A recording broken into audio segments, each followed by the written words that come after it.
My name is Andy Taylor.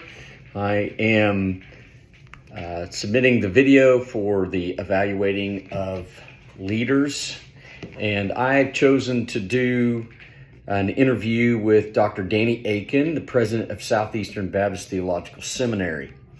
I chose Dr. Akin for a number of reasons. First of all is his longevity.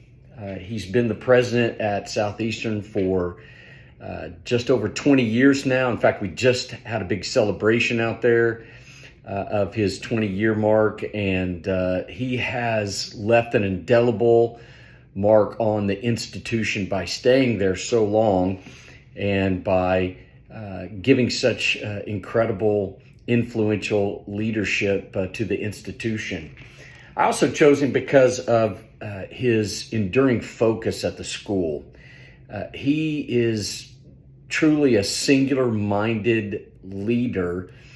In fact, when I spoke with him, the words that kept coming out of his mouth was the Great Commission. He's focused, everything at the school is focused on the Great Commission. So it was interesting to talk to him and to hear that emphasis coming through virtually everything he said. Another reason why I chose Dr. Akin is I know a little bit about his love for his wife. He has 4 grown children who are all 4 of his boys are in ministry. He loves his family, loves his grandchildren, talks about them constantly, and I think that's an admirable quality. And then the last reason is I serve on the board of trustees for Southeastern Seminary. So I've gotten to know Dr. Akin a little bit up close, and I have great respect for him in what he is accomplishing at the seminary. I led off our talk. I wanted to just lead off by getting to know him a little bit. He gave me some background. But this is just one of those great aspects about Danny Akin is one of the first things he asked me was, "Hey, Andy, how are those Oklahoma Sooners going to do this coming year?" I live in Oklahoma. I'm a big Oklahoma Sooners fan. He's a big Georgia Bulldog fan. And so he does this with almost anybody he meets. I've seen him do it again and again at Board of Trustees meetings. He knows about the people that he's leading, and he asks them questions. He wants to get into their world instead of trying to force people to get into his world. And he's a compelling personality because of that.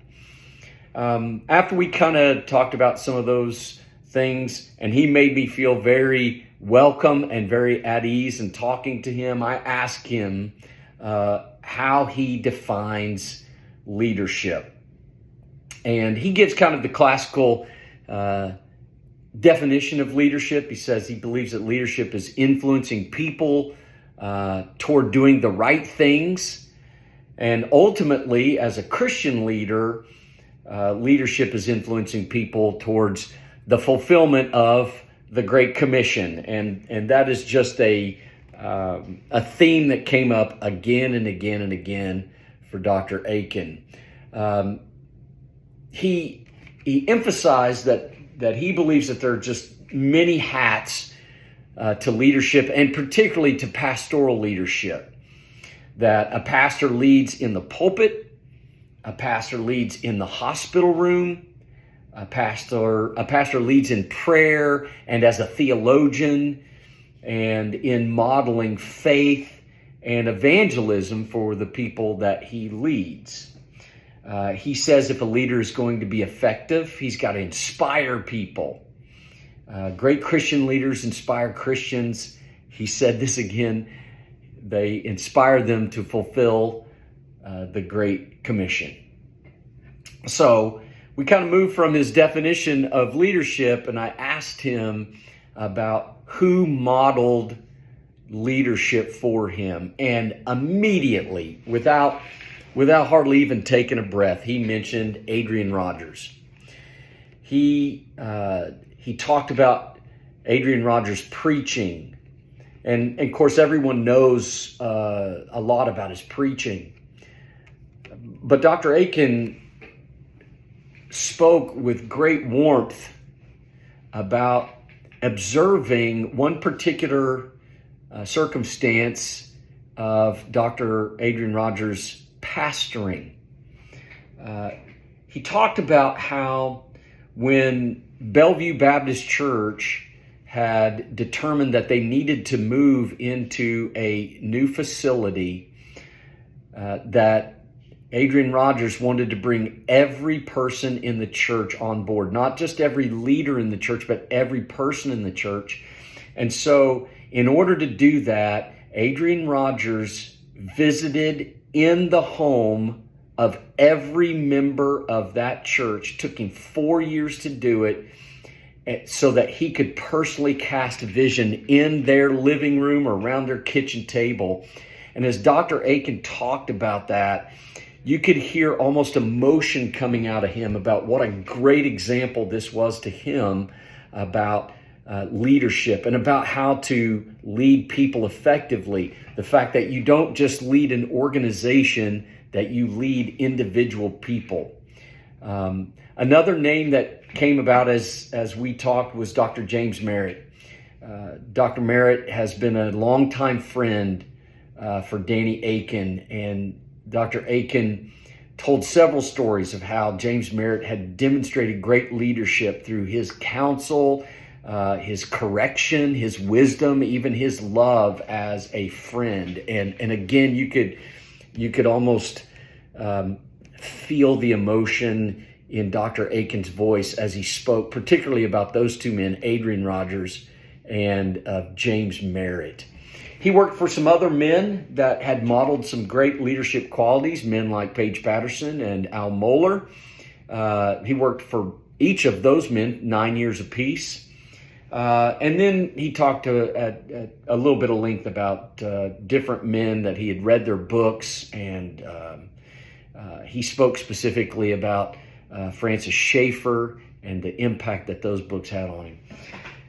And then, kind of surprisingly, Dr. Akin moved towards some negative examples of leadership that had, for lack of a better word, been modeled for him. What things not of what not to do as leaders.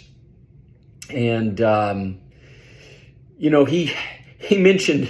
He was bold enough to mention names with me. I'm not going to mention those names here.